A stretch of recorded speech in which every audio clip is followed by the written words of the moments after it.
Dans un contexte marqué par la recrudescence de l'immigration clandestine vers l'Europe, le Sénégal peut compter sur des initiatives telles que celle de l'Agence africaine d'information et de coopération pour le commerce international, AACC.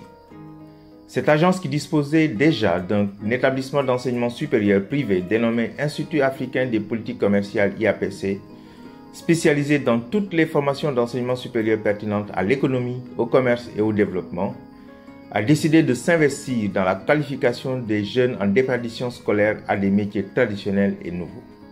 Le contexte qui nous réunit, enfin l'événement qui nous réunit ici, découle d'un partenariat que nous voulons avec notre associé M. Raoul Ourou. Raoul Ourou est président de l'association Je m'attaque au stock de déchets plastiques à Grenoble en France. Et il a voulu, en marge de sa visite de travail, faire une opération de ramassage d'ordures dans les plages de Dakar. On a choisi la plage de Ngor, comme nous y sommes actuellement, pour faire ce ramassage-là.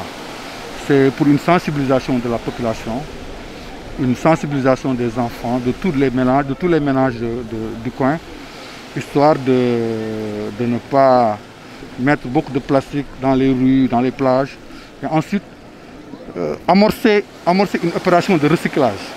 Après le ramassage, aussi, il y a une politique de recyclage derrière tout ça. C'est vraiment ça que nous voulons faire aujourd'hui.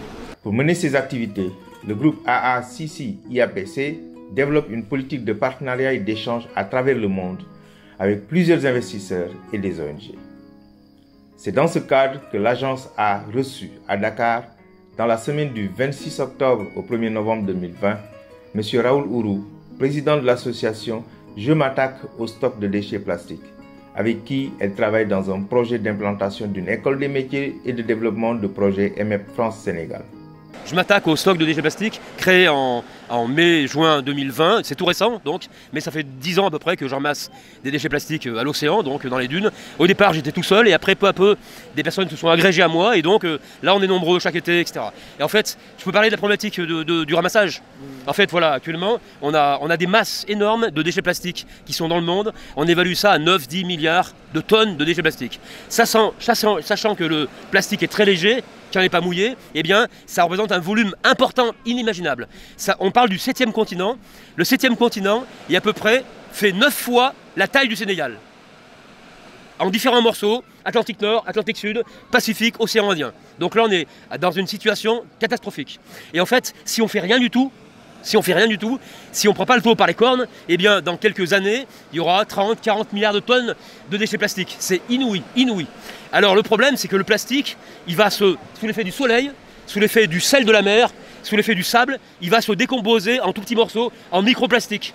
Et là, il devient tout petit, et en plus, il va blanchir.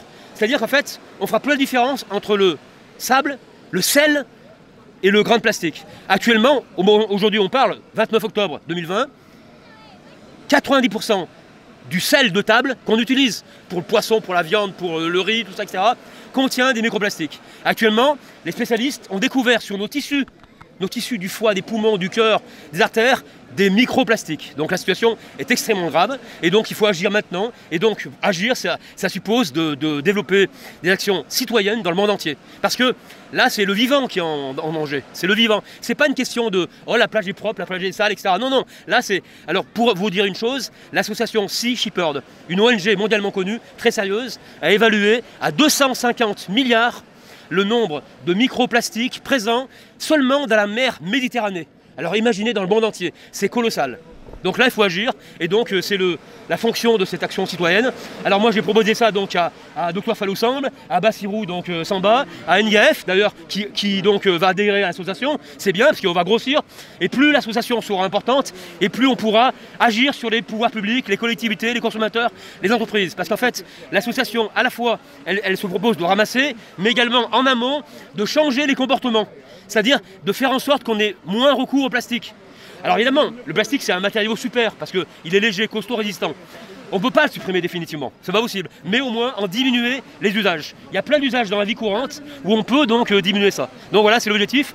Alors en même temps, l'AMDEB France qui s'associe avec l'IACI, donc dirigé par l'honorable docteur Fallou Samb, eh bien, nous en partenariat, donc on va créer l'AMDEB Sénégal France, qui va développer donc au Sénégal, pour les jeunes Sénégalais, des formations techniques, débouchant sur un projet et sur un emploi.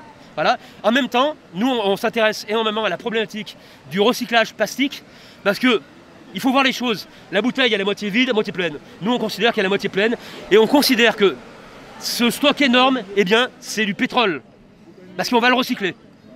Et donc, faut pas voir ça comme un problème, il faut voir ça comme une opportunité. Et nous, l'AMDEB France, l'AMDEB Sénégal France, on va travailler là-dessus. Voilà, donc tout est lié en fait. Rien n'est séparé. Donc voilà. Et je remercie mes interlocuteurs qui m'ont accueilli avec extrêmement de gentillesse, de sagesse, de générosité. J'ai passé une semaine de travail très intéressante et je vais bientôt revenir pour approfondir ces relations. Oui, merci beaucoup et merci à M. Raoul Ourou, notre partenaire, qui donc est venu établir une école de métiers en relation avec notre institut, l'Institut africain des politiques commerciales, l'IAPC, qui est en même temps aussi membre d'une association qui s'attaque aux déchets plastiques. Et laissez-moi convoquer l'actualité, puisqu'on est dans un contexte où il y a la mer, il y a les pirogues, il y a un village, et j'ai même vu tout à l'heure les gendarmes.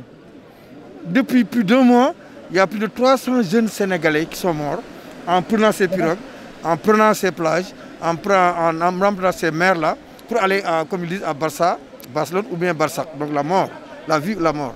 Et donc quand on vient ici, cette visite se situe dans un contexte où on veut avoir une régénérescence. On veut redonner l'espoir aux jeunes, on veut redonner l'espoir au développement durable par la récupération et le recyclage des plastiques. On veut faire en sorte que les jeunes aient une alternative. On veut faire en sorte que des villages comme les villages de Ngor, des couches de la population comme les pêcheurs de Ngor puissent retrouver une dignité, puissent retrouver des revenus qu'ils ne parviennent pas à décrocher et des perspectives qui vont faire en sorte que ce sera un développement. Et bien c'est de tout ça qu'il s'agit.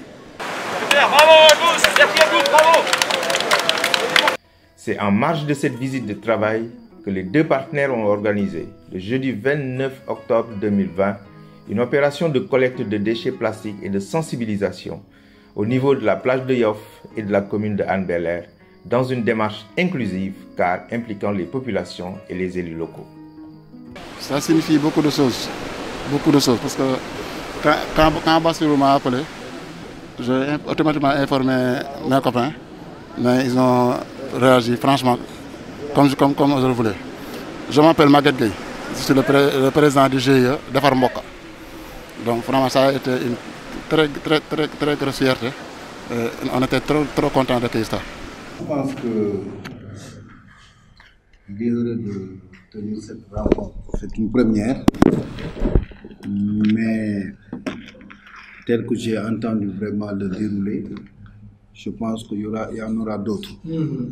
Mais aujourd'hui, je remercie mon neveu, Mahmoud Sy, qui est pratiquement la porte d'entrée au niveau de cette commune, parce que c'est à lui que vous vous adressez. Il m'a saisi en même temps que Pape Dia.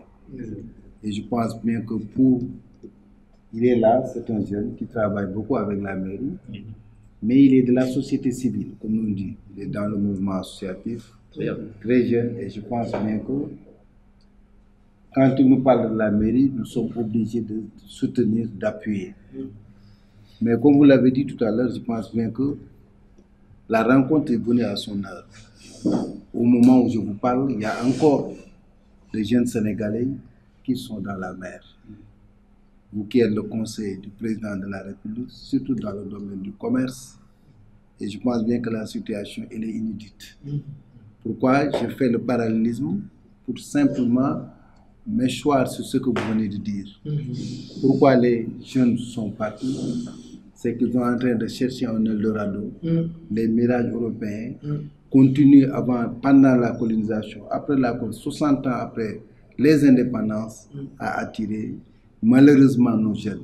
Nous qui avons la chance de voyager un peu partout dans le monde, ce n'est vraiment pas de l'Eldorado. Pas du tout. C'est que ce qui se passe là-bas réellement. Mais si vous êtes là aujourd'hui, vous êtes en train d'apporter une des solutions à cette problématique. C'est la raison pour laquelle je vous dis que pour camper vraiment le décor, que la rencontre a son importance. Parce que quand vous parlez d'école des métiers, quand vous parlez de l'utilité, de l'utilisation et de la transformation des déchets plastiques, je dis que voilà des gens sur qui on peut compter pour pouvoir aller de l'avant. C'est la raison pour laquelle, en tant que premier adjoint au maire, en tant qu'autorité chargée du développement durable, moi, au nom du conseil municipal, au nom du maire, je peux prendre l'engagement de vous dire que aujourd'hui, j'aurais bien aimé avoir les termes de référence de ce que vous voulez faire.